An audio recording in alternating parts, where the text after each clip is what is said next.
Disclaimer. If you look like this dude, you might want to turn this video off and go back to that Joe Rogan clip you were just cranking it to. Because today we'll be diving into the shortcomings of the genre known as dad rock.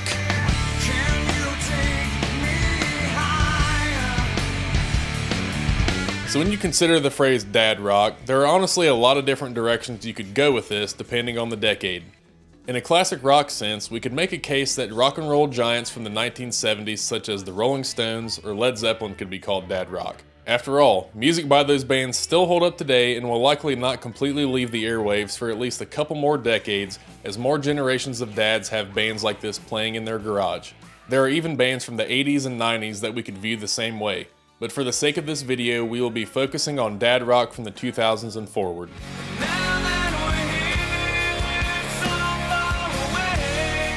Because as we hit the turn of the millennium, a new breed of rock on the radio had emerged that left the innovative guitar riffs and legendary auras in the dust.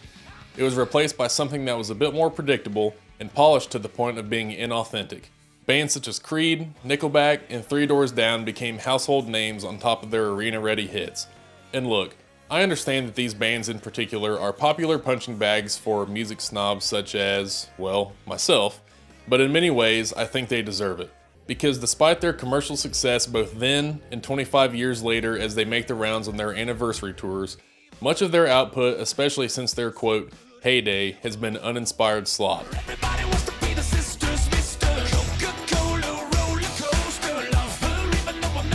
And that's really why they became almost like a punchline or an easy target for us to rip on. But this video isn't just about the shortcomings of these artists in particular.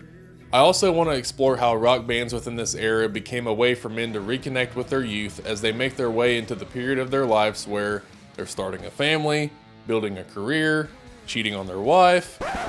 Whoa, how did that part get left in there? Anyway, their connection to these bands is apparently what makes this kind of music endearing to some, despite the criticism of these bands being just as mainstream as the bands themselves. Creed epitomized this new wave of rock. Their album titled Human Clay became one of the top 10 selling albums of 1999, largely due to its radio-friendly anthems such as With Arms Wide Open and Higher. Now, I'm not gonna lie, when it comes to the type of bands I'm highlighting within this video, Creed is the one that I tolerate the most, as I do enjoy those couple songs along with a handful of others. But I'm a huge Pearl Jam fan, so that probably seems like blasphemy to also be cool with Creed, but I really don't have any negative feelings towards that group, to be honest. Creed released songs specifically designed to evoke powerful emotions that spoke to a broad audience and that harnessed the feelings associated with both triumph and struggle. But for all of their commercial success, Creed's music quickly earned a reputation for being emotionally overwrought at times, along with a thing that ultimately made their star fade for many years. They weren't original. Now, I just made the comment that I can tolerate Creed despite being a Pearl Jam fan, but don't get it twisted that for a second I think they're even in the same league. While a band like Creed could harness a sound that blended elements of grunge within what they were doing, they lacked the grittiness and raw angst that the previous generation of rock had in spades. Instead, it was replaced by a feeling of it being carefully calculated in order to cash in on what was working in the post-grunge era. But there was an audience for this. Because for many men, these songs represented more than just background noise. They became a way for them to turn back the clock and reconnect with memories made by their younger selves. Back to a time when there were less responsibilities and more freedom. A band like Creed provides a soundtrack for men of a certain age to look back at their youth and dig into the nostalgia. But in this case, searching for nostalgia comes with a price. And that's a price paid by attaching your personality to emotionally shallow rock music. It's like fast food for your ears. It may give you a quick dopamine rush, but will it satisfy your hunger? Not likely. Another band that rose to prominence in the 2000s and can also easily be associated with dad rock is Nickelback. Fronted by insufferable douche Chad Kroeger, Nickelback can best be described as a pop band cosplaying as a grunge band. Also arriving on the heels of the post-grunge movement, they struck gold right away with How You Remind Me, a track tailor-made to be easy to digest, or the type of rock that didn't demand much from their listeners. Yes, it was catchy, and it was anthemic. Once again, not the worst song in the world, But how Nickelback would catch so much hate was from their tendency to rehash that heavy, mid-tempo sound over and over and over.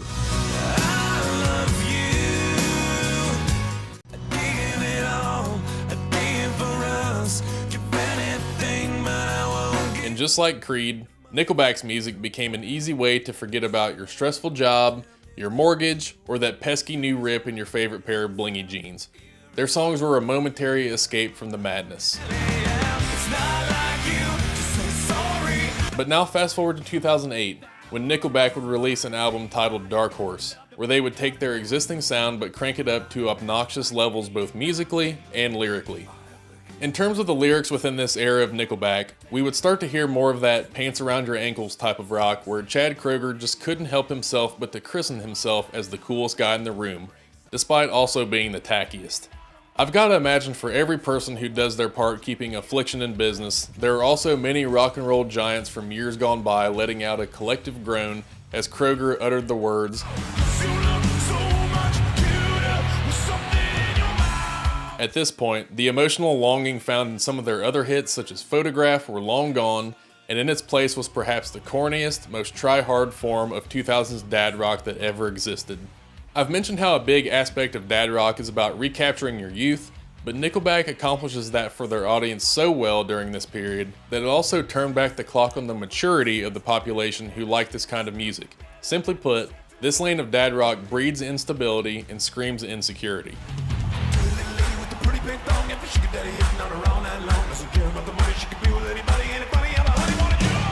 Now I could go on and on about bands that also remind me of the genre of dad rock. We could easily tie names such as Three Doors Down, Shinedown, Stained, or the glorified cover band Five Finger Death Punch to the dad rock genre, and there would be plenty of reasons to justify the same themes of youth restoration across all of their music. The need for music that carries a sense of nostalgia within it will never go away across any genre really, but in this form of rock music especially, it just ends up feeling sad and uninspired. It's as if the artists themselves aren't daring enough to move forward or grow in any artistic way, but at the same time carrying an aesthetic that is supposed to be badass and fearless.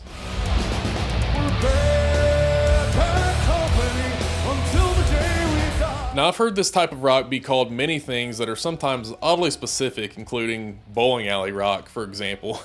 Hell, sometimes it's even called divorce dad rock. I guess you could either take those positively or negatively, but at the end of the day, every band I have mentioned has had the last laugh, as they have all experienced a level of mainstream success and fortune that many artists do not reach. But was it worth it? And what the hell is on Joey said? As their careers progressed from being beloved radio darlings to being the subject of endless criticism and ridicule, I just wonder if they would ever have done things differently if given a second chance. Well, to be honest, probably not. But as they kept pumping out songs through that same formula through their albums that kept yielding diminishing returns in quality, what if they had ever just let their guard down and made something that challenged their fan base instead of catered directly to it? Obviously, it would be a risk, but in doing so, you prove to yourself that you can grow creatively. You can do things outside of your comfort zone that doesn't rely on rewinding your brain to when you were 21 years old. But regardless, music like that just kept selling.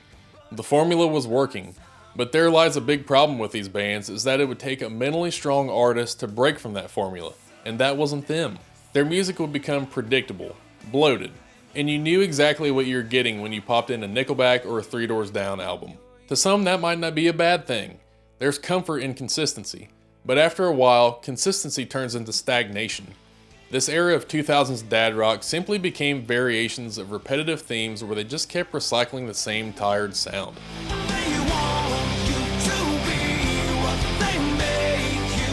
So what is the legacy of Creed, Nickelback, and others within this genre? Their albums sold millions, their songs were played endlessly on the radio, and they've even continued to tour long after they had become cultural punching bags. There's no denying that they made an impact, but their legacy is one defined more by their lack of innovation rather than their authenticity. They played it safe, appealing to the widest audience possible. Bands like Nickelback became the embodiment of everything rock and roll purists warned against during the early 2000s, a sound that while catchy, still felt empty and gross. And as music has kept evolving in the 2010s and beyond, with streaming services being the new way to listen to music, listeners became more segregated based on more narrow genres, and that left mainstream rock acts with, ironically, nowhere to go. They couldn't go up, they were already at the top, but they also really couldn't go down. They still continue to be household names despite their relevancy not reflecting any of their current music. They're simply just good enough to hang around. So, who's to blame for that?